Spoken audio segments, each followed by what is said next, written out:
Hey, it's Chris Schneider from RE/MAX Trinity at MyWayHome.Biz, here with my lending buddy Tim Cranston again, just trying to answer your questions about real estate and mortgages and loans and all that stuff.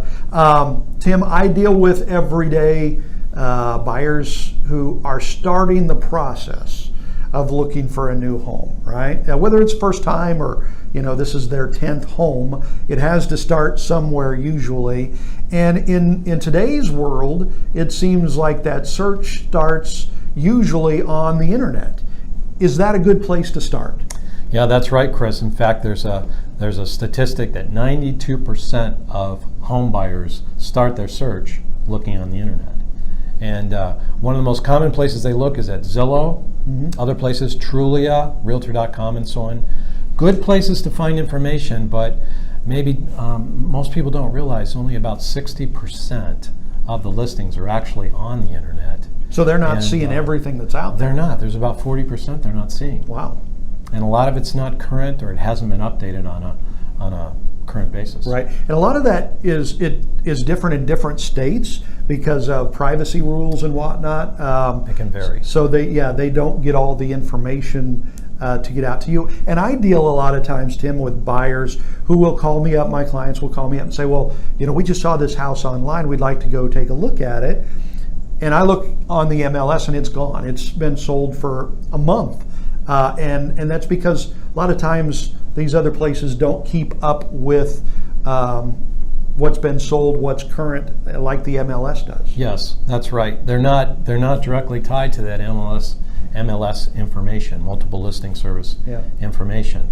And you, Chris, as a realtor, you have direct connection to that information, and I believe you can provide that for buyers so that they have an access to better information if they just contact you. Yeah, really, that's what we do. As realtors, we pay to be able to use the MLS every day, and we can put our buyers on a custom search, with their criteria, and all of that is updated. It is current. I think they update that every 15 minutes on the MLS, so you get very current stuff. So it's not that the other things are bad, but you might not be seeing everything and it might not be current.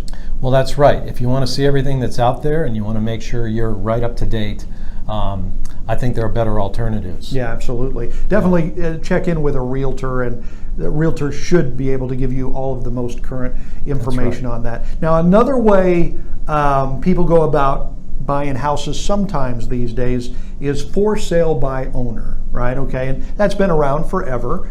And the question is that a good way to go about buying a house, or should they still try to use a realtor? Well, it's not particularly a bad way to look for a home, and there might be a for sale by owner in your area that you'd like to see and maybe consider purchasing. But my recommendation as a lender, seeing a lot of transactions and being the lender that sometimes provides the financing for someone buying a home that's being sold by owner, there are often a number of pitfalls.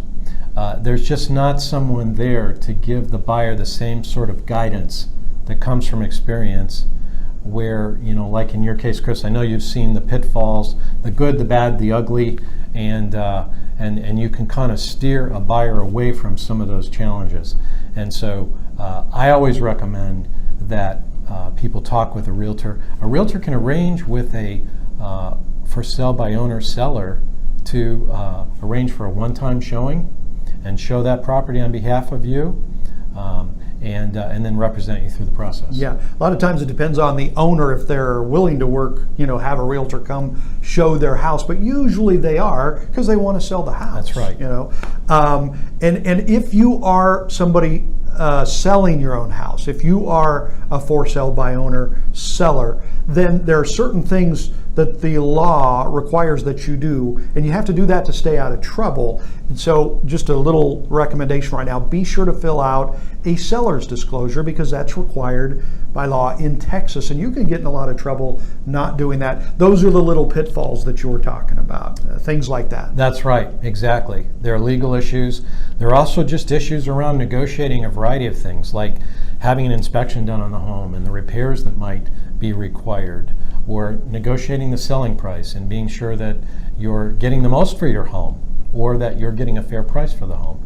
These are things that a realtor can help you do. Yeah, and it's interesting because usually people do for sale by owner because they think they're going to make more money. They won't have to pay the realtor fees, right? Mm-hmm. But usually statistics show that not only do they not make more money, usually they don't make as much money as they would if they used a realtor. That's right, that's right. The opposite is usually true. Yeah. First of all, there aren't as many buyers that see that home for sale, and then there's not typically great negotiation on that price. A realtor really earns their fee. Absolutely. Okay, so if people have questions about any of this, Tim, as a lender, can they get in touch with you? Can they call you or email you and ask you their You questions? sure can. There's no obligation. I'm always happy just to share what I've learned. And you can reach me at my phone at 972-743-8999 anytime, business hours or after business hours or on weekends. You can also email me at timcranston, Cranston, at Inlanta, INLANTA.com. Okay, he's Tim. I'm Chris Schneider with RE/MAX Trinity. You can find me at MyWayHome.Biz, and feel free to check out some of the other videos we do. We try to answer as many questions as we can for you. No obligation. We're just trying to be a blessing and answer some questions for you. So feel free to go to my YouTube channel to check out the videos. That is at MyWayHome.Biz.